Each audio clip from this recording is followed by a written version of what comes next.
Ya, assalamualaikum warahmatullahi wabarakatuh. Selamat datang di channel E16 Design dan sekarang saya akan sharing terkait revolve cut ya. Oke, revolve cut ini biasanya digunakan untuk membuat apa ya, kayak coakan untuk snap ring sih biasanya tuh di housing gitu.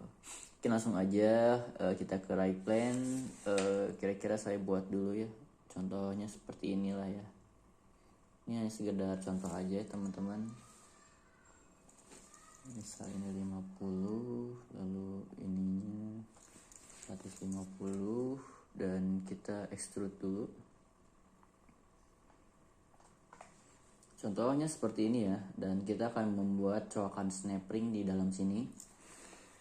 Jadi karena kita buat dari rake, lalu kita bisa pakai front flange, contoh kita Ctrl 8 dan kita buat dulu garis putus-putusnya ya untuk referensi revolve-nya, dan kita coba ke atas.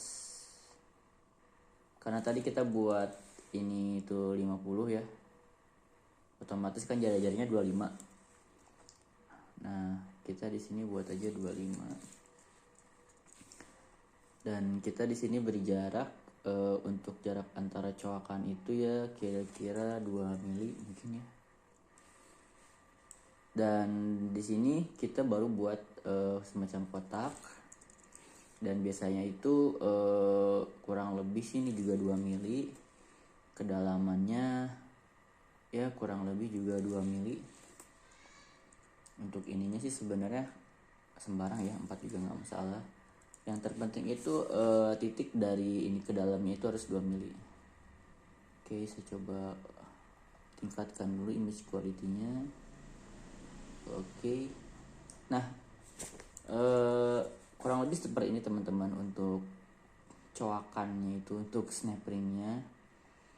Nah, setelah ini baru kita ke features. Nah, di sini ada revolve cut. Kita klik revolve cut dan kita klik garis yang tengah ini.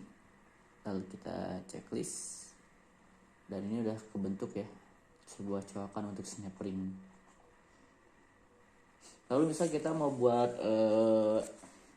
ini kan apa ya, hanya sebatas pejal atau silinder pejal ya. Kita juga bisa buat sesuatu yang berkontur. Contoh kita ke front fan, kita klik sketch Ctrl 8. Sama untuk revolve cut kita harus buat garis referensi center line ya. Lalu kita juga buat ke atas sini. Nah, misal kita ingin membuat satu kontur, contoh aja sembarang, misal kayak gini, lalu kayak gini, kayak gini, lalu kayak gini, lalu kayak gini ke atas. Nah, kalau saran saya sih untuk revolve cut lebih baik dilebihkan dari garis yang lurus ini nih teman-teman. Garis lah lebih baik dilebihkan karena untuk mengantisipasi error gitu ya. Saya sih biasanya kayak gitu. Jadi kita gunakan untuk dimensinya itu cukup dari garis referensi yang tengah ini. Maksudnya garis putus-putus ini tuh menandakan bahwa dia tuh ujung dari si lingkaran yang ini gitu.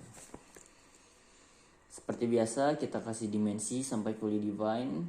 Misal di sini dia 12, lalu kita kasih jarak di sini juga 12. Lalu kita kasih jarak di sini 10 dan kita kasih jarak ini 10. Lalu kita ini kasih jarak 14. Ini kita kasih jarak 8. Dan yang belum berarti ini ya. Kita kasih jarak ini ini 20. Dan kita kasih jarak yang ini misal 24. Ini udah free define ya. Lalu kita ke features, kita revolve cut, klik garis yang tengah ini, lalu kita checklist. Nah, kurang lebih nanti akan seperti ini ya teman-teman. Jadi ini revolve cut yang di dalam untuk snap ring biasanya. Lalu untuk revolve cut yang luar ini biasanya untuk ya misalkan contoh kita kan akan membubut ya. Ini tuh seperti membubut sih teman-teman. Kayak ngebubut yang awalnya bentuknya seperti ini kan, lalu kita bubut akan berubah menjadi seperti ini. kurang lebih seperti itu sih.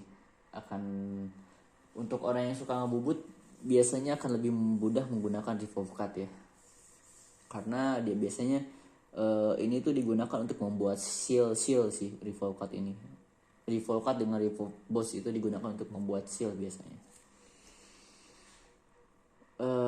Contoh misalkan kita buat lagi revolve cut ya,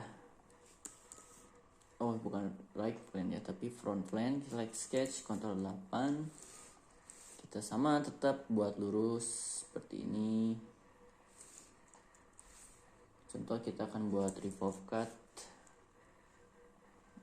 semisal kayak kotak aja ya, kayak ini misal. Lalu kita kasih jarak ini misal 30, kita kasih jarak ininya berarti misal 30, dan kita kasih jarak ini 20. Features, kita ke revolve cut. Nah ini otomatis karena cuma ada satu garis referensi, lalu kita checklist. Nah udah jadi kayak gini ya. Ya mungkin segitu aja yang bisa saya sharing. Semoga bermanfaat ya teman-teman yang lagi pada belajar SolidWorks. Tetap semangat. Assalamualaikum warahmatullahi wabarakatuh.